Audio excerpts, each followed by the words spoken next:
Llamada número 2 para español. Thank you for calling the Conflict Intervention Service of the Bar Association of San Francisco. We help San Francisco tenants and landlords manage disputes that may threaten home or business. Please... Hello? Hi, is this Charlie? Yes. Hi, Charlie. My name is Mary Hennessy, and I'm calling from the CIS helpline. You called our line today, and you said you had sent an email, but we don't have any record of the email. So I wanted to ask you if you wanted to try to send me that email, or if you just want to talk to me. Well, I want to do both. About what you're asking for. Yeah, I want to do both because that's kind of really odd. Okay. Let me Yeah. What address did you send it to? That's what I'm double checking right now. Yeah. Because I got an auto reply from it. info@lptlc.org is where I sent it to. Okay. Okay, that's another related organization, so we wouldn't have gotten the email directly. They often pass them on to us. But so why don't you tell me what the issue is, and maybe I can tell you if it's really them or if we should be handling it. So there's basically two things going on. There's one that's actually much more concerning, but much more harder to kind of address, which is I just found out that basically my landlord,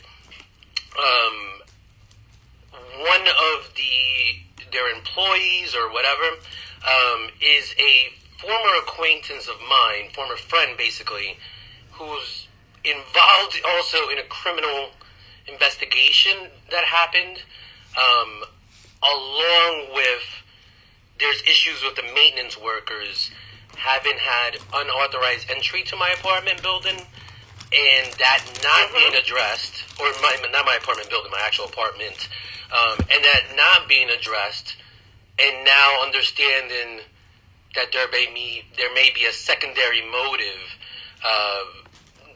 for not addressing those because there's an actual personal relationship that I was not aware of with my landlord. So that's one thing.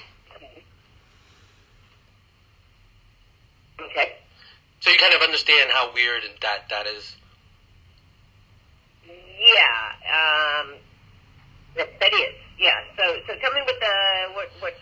So the secondary thing of that is the way I found out about that in a way was because my water heater, it's not currently on now, but for about the last month or so, there were indications that it was going to go out.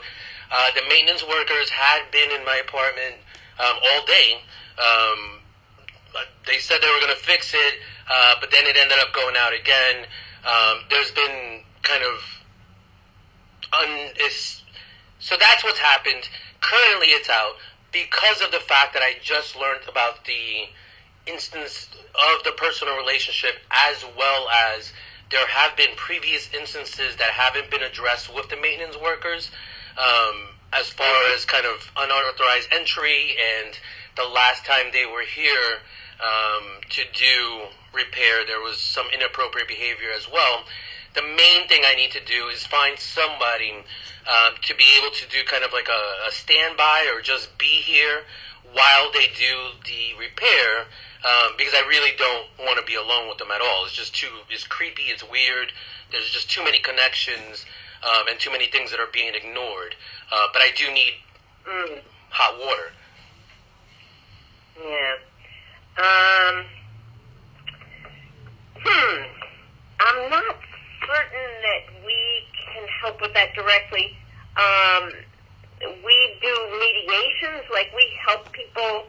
For instance, if you wanted to have a conversation with your landlord about this, that's kind of where we can help. Just to move things along, because that should be obvious, right? So I definitely need to have a conversation. I'm sorry if I kind of left that out, but they're being non-responsive. So that definitely does need to happen. So there definitely needs to be a mediation component. That can be talked about secondary.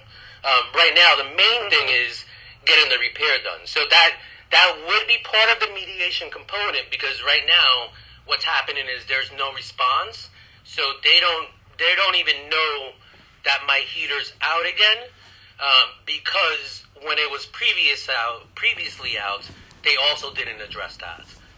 Do you understand that? Okay. Yeah, so you haven't let them know again that it's still out, or? Exactly, because it's kind of been going in and out, and now it's actually out. But previously, when they had the opportunity to fix it, that's when all these things kind of came to light.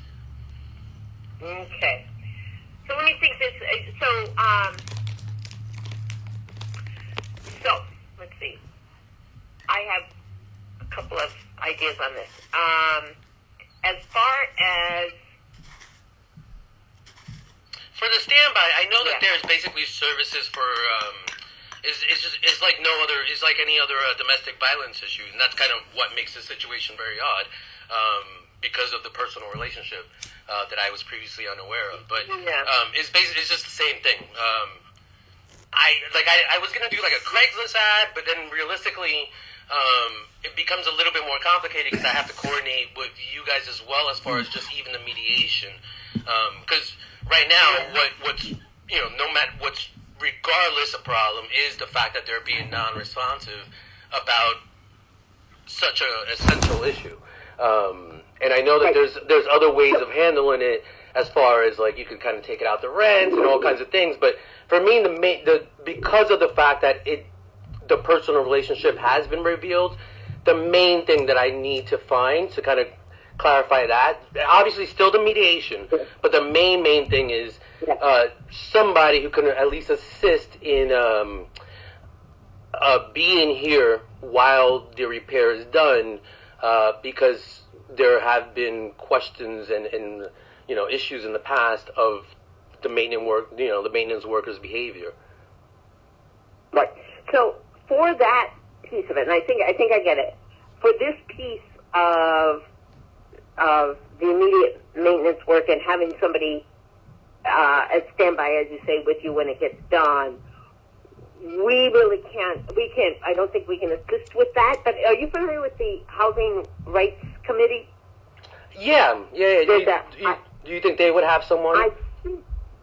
I think they would be a good place to check and tell them what you're looking for, as far as all of this maintenance and this piece.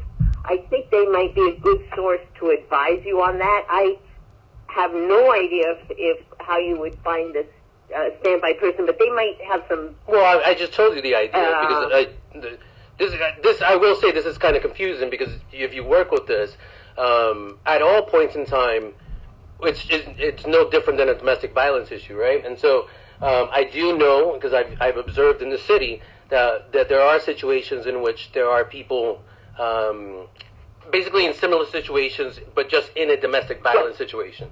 And there are other services besides the police. I am sure that's the case. We're not connected with that at all. So I think the Housing Rights Committee might be a good place for you to start on that issue. Okay. Asking them about how to handle it.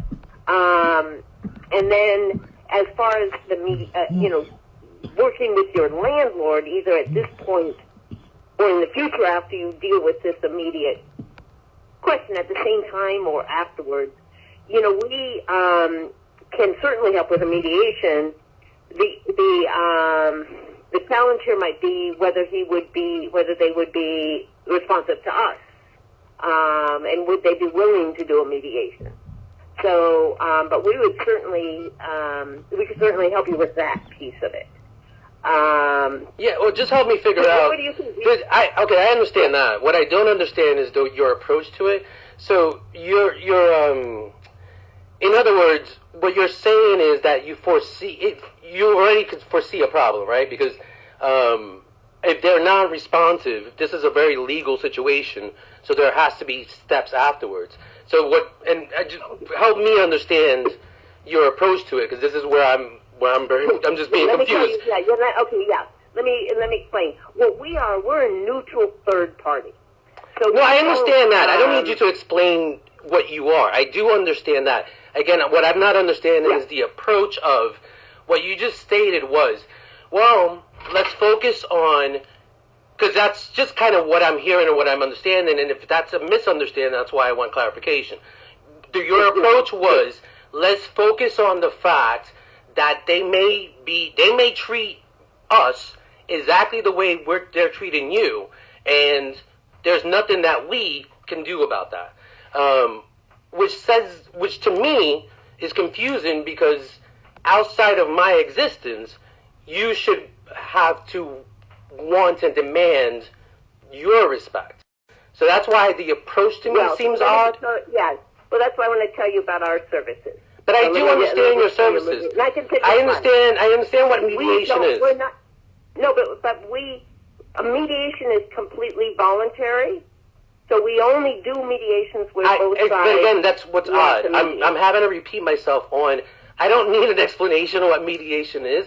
Again, I was just asking, and not in an offensive tone. I'm trying to make it clear, simply to try to understand. The approach was, let's focus on the fact that they may not respond to us the exact way that they have not responded to you, which is a fact. It's understandable. It's reality.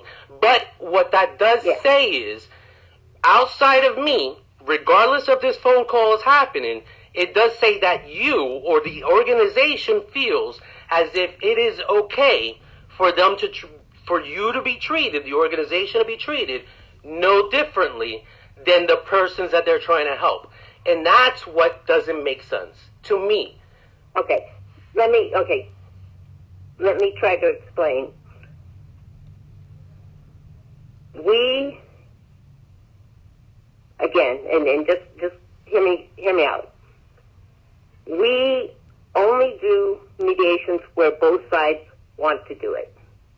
No, okay, we could stop there. I very much understand that. Wait. But I understand that. If you could let me just, if I can explain, I think I want to be clear so that. But I already understand. That's a the dictionary definition explains that. We don't need to keep going with that. I very much understand that part. What I don't understand is the part after that. No, in other words, if I could. I need to finish my thoughts, or we're never going to get anywhere. But it's not a thought. Okay? You're explaining something. That's not a thought. That's an actual fact. Is not responsive to you. Okay? My only comment, I didn't mean to say, my comment was, the challenge may be, if we try to reach out to the landlord and invite them to mediate with you, if they choose not to respond to us, or they say, no, we're not interested, then we have no place to go from there. Because we only mediate where both sides want to mediate. Yes, that's understandable, but that's one part of your service. That is our service. We do not take your side or their side. No, nobody's saying, you're convoluting things. Nobody's even gone to that level, or even alluded to that fact. What I meant by that is, there are obvious secondary steps. In other words, again, what we're talking about are legal steps. And so, legally, again, nobody's asking you to keep explaining yourself when you can't even understand what I'm saying. I listen to you, listen to what I am saying. There are steps involved. Understanding that there are different agencies for different steps. However, what I am not understanding is the lack of even understanding what other agencies do, or what would be the secondary steps after your steps are completed. That's what I was not understanding. Right now, what I am understanding is that it's taken very long for you to basically say what I already understood, which is, there are separate agencies in different places for different things. It just seemed as if your approach was, hey, if they treat us exactly the way you're getting treated, the odd thing is, we don't know who to call either. That seems extremely odd. However, that is exactly what the results are of this conversation we've had so far.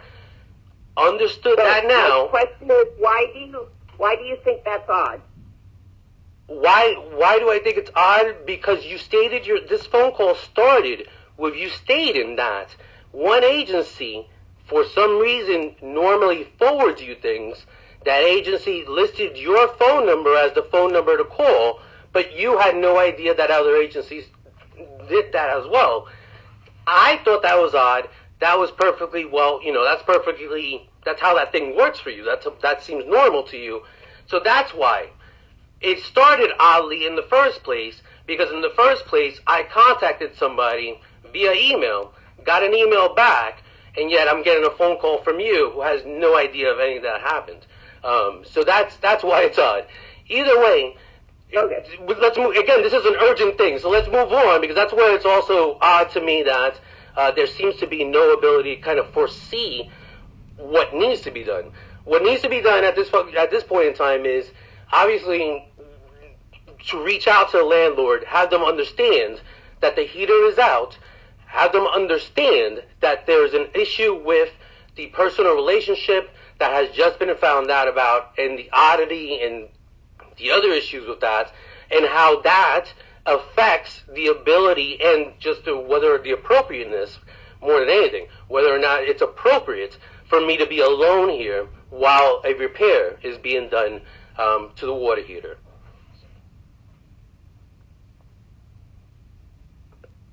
So, again, I would suggest you contact the Housing Rights Committee, who deal with these kind of habitability issues a lot. Well, I still need you to reach out to try to mediate. Again, there's not one issue. That's exactly where, I don't know where you're confused on that. I stated there are multiple issues. No matter what, mediation needs to happen. At the very least, an attempt to mediation needs to happen, if for no other reason as to that's why you were contacted. Nobody has been confused other than you as to who understands what mediation is. Maybe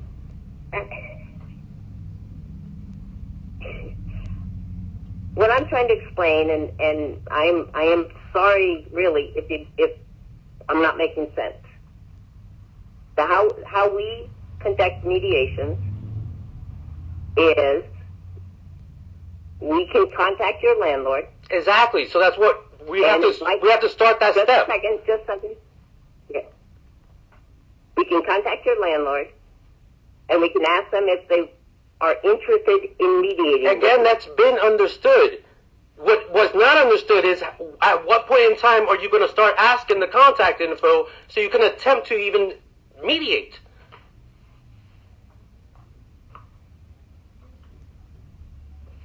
If you give me the information about your landlord, we can contact the landlord and ask them if they would like to mediate with you. Yes, again, I don't know why you keep repeating that. What I do need to understand is how to get that contact info to you. Okay. I'll give you my email address so you can send it directly to me. But what I think we're not understanding each other on is this. We can reach out to the landlord. I understand that. So what else do you have to say? Because I understand that. I don't need any more further information on how mediation works.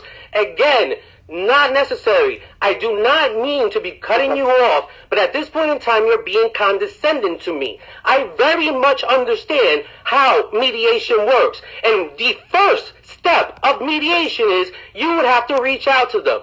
So all I'm asking you to do at this point in time is focus on one thing, which is providing your email address so that in written form, if there's any confusion, you can take the time out and write it all out, whatever you're confused about. To me, all I understand is you need to have first, no matter what, know who it is that you're going to contact, just like the same way I do right now. I can solve that once you give me your contact info. I will give you my email address right now. Okay. It's M.K. Hennessy, Hennessy, Okay. at gmail.com. Okay. So I'll go ahead and forward you the last email I have with them. That has their contact info as well. Obviously, we need to get that reached out to them because now I got to call somebody else to just try to get hot water in my house. Yeah. Okay. Well, forward me the what you said before, and if that doesn't have the contact information for your landlord, include that. Yep. And we'll go from there. Yep. Okay. Okay. Bye. I'll look forward to seeing your email. Okay. Okay. Bye-bye. Bye.